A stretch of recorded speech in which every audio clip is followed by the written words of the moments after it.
was on the show 3 times. And one time they showed me with an elephant at the zoo doing a strange thing. And so they got people that I know on the air here said, "My God, now they know what a stumblebum you are."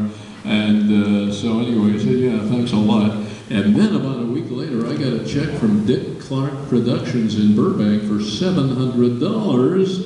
And these same people then would kind of come by and say, "Now, where do you send these bloopers?" They wanted to get in on the action. But you can't go into a show and say, "I'm going to mess things up," and people will laugh. The word spoonerism has come, and I talk about him in the book. Reverend William Archibald Spooner, deacon. No, what was the title they gave him at in England, Oxford University? But anyway, he was there and hired to teach. And Spooner was the first person evidently to really be recognized with a problem called, I think it's called metathesis, not metathesis, but close to that, where you mix up words, and too often they come out making sense. I'm going to tell you some of the best. I can't tell you the real good ones. My buddy out in St. Louis had Stucky's Fudge as a sponsor for a while.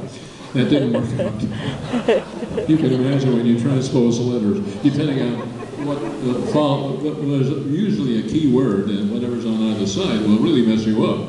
And so anyway, here I am. I was at the Weather Bureau at Akron-Canton Airport. I was going to Kent State full-time, played freshman football. We were undefeated. And I tell people I taught Josh Cribbs how to return punts. Not really. But anyway, I played freshman football, having a good time on the dean's list until I got into things like doing musicals at Kent and stuff like that. So anyway, after being a third string left halfback, even though we were undefeated, we beat Pittsburgh freshmen that year. I decided there's not much future in that. I wanted to run back punts for the Cleveland Browns. I do stats. I've done stats for 43 years now. That's as close as I've come to that. But anyway, I decided I'd go to the Akron-Canton Weather Bureau and to find out, somebody told me they had an opening for a ex-service meteorologist. They had mostly Air Force, one Navy person. Bless your heart. There.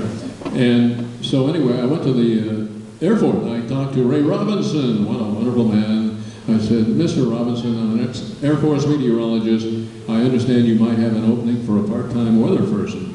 He said, "Dick, we're going to do better than that. You can work full-time." I said, "Well, you know, I'm going to Kent full-time." He said, "We'll work that out." He said, "You can work here all night and then go to Kent during the day." But I was young and I jumped at the chance. I had a newer car, stuff like that. And so I did that it wound up more than 4 years, but it was through doing that I stumbled into what I'm doing now 51 years ago.